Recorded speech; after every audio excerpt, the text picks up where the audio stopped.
You know, it's October. I feel like I should be doing some sort of special video for this month, but I can't think of what type of video I should be doing. Hey, it seems like there's a special holiday coming up that I seem to be drawing a blank on. Is it Christmas? Oh, hang on one second.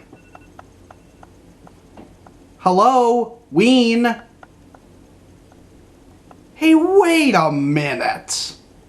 Hey friends, it's me, Peter, and it's also the month of October.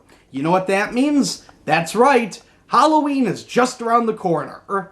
And to celebrate, I decided to do something special for you guys this month. Every week of this month, I will be reviewing a different Halloween-themed movie or horror movie to give you my thoughts on it.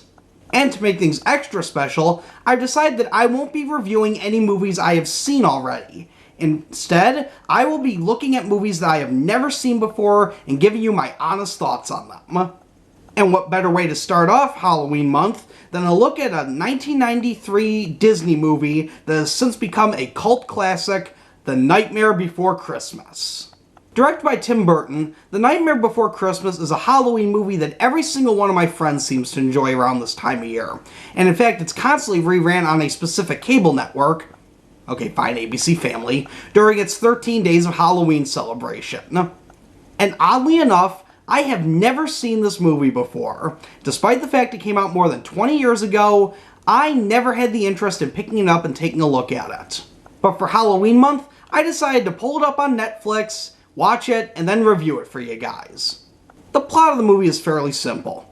Jack Skellington, the Pumpkin King of Halloween Town, is getting kind of bored with his life.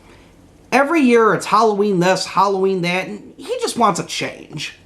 So one day after Halloween, he ventures off and ends up in Christmas Town. Now this is the first time he's ever seen anything Christmas related, and he is in love with it. He falls in love with it immediately.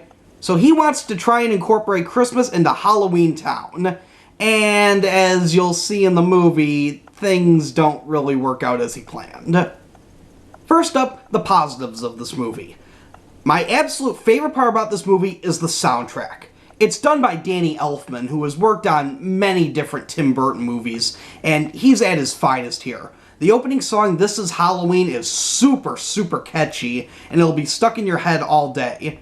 There's also the classic song, What's This?, which, again, I absolutely fell in love with. It's actually sung by Danny Elfman himself, believe it or not.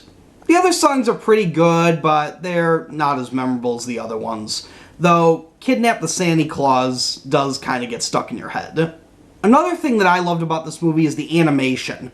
It's stop motion, which, let's be honest, back in the 90s was pretty much a lost art. Movies weren't really utilizing stop motion anymore, and in fact Jurassic Park, which came out the same year, intended to utilize stop motion before Steven Spielberg discovered CGI and decided to use that instead. Finally, the other thing I love about this movie is the length.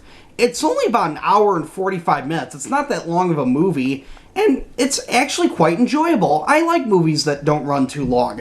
But while the length of the movie is a positive, that leads me into my biggest criticism of the movie. The pacing. Wow, does this movie move by really, really fast.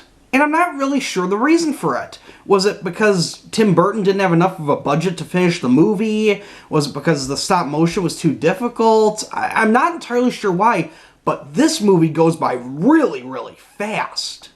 The movie starts off with the opening song, and immediately after that you get into the main conflict of the movie, which is Jack being bored of Halloween.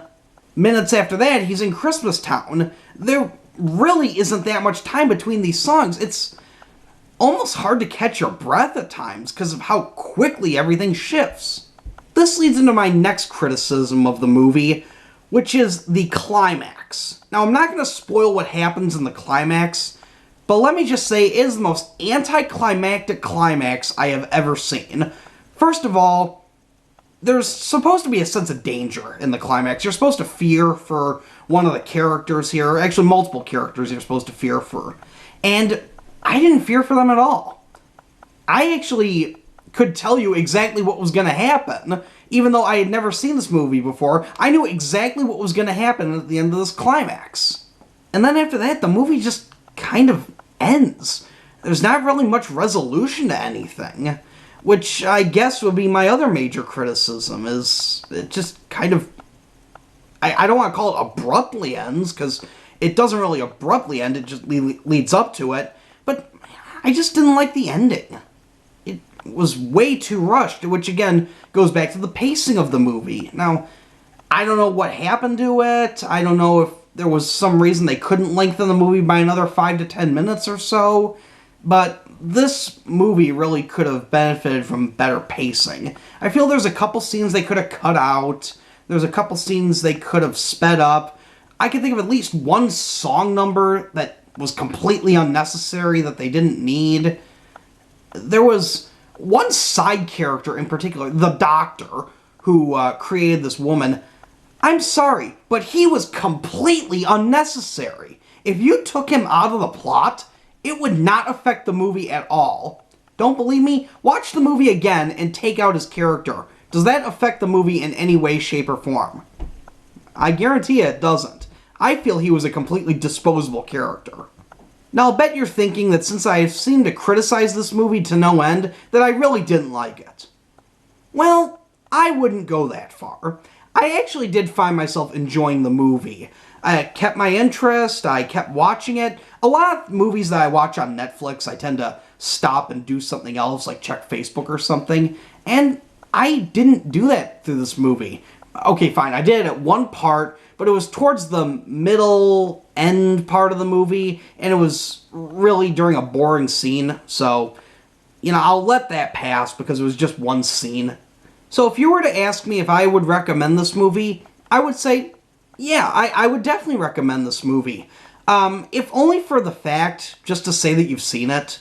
It's a pretty harmless movie. I didn't see anything I objected to at all. And the movie was rated PG, but quite frankly, if I had children, I would let them see this movie. I don't really see anything harmful about it. Yeah, there's some kind of creepy imagery, but it's silly creepy. It's not scary creepy. And you know what? I think kids would enjoy it. So, out of 5 stars, I would have to give The Nightmare Before Christmas 3. Thanks for watching this video, my friends. If you enjoyed it, be sure to give it a thumbs up. And if you'd like to see more videos from me, be sure to click that subscribe button down below. And tune in next week when I review yet another Halloween-themed movie just for you guys. Until then, this is Peter saying see you later.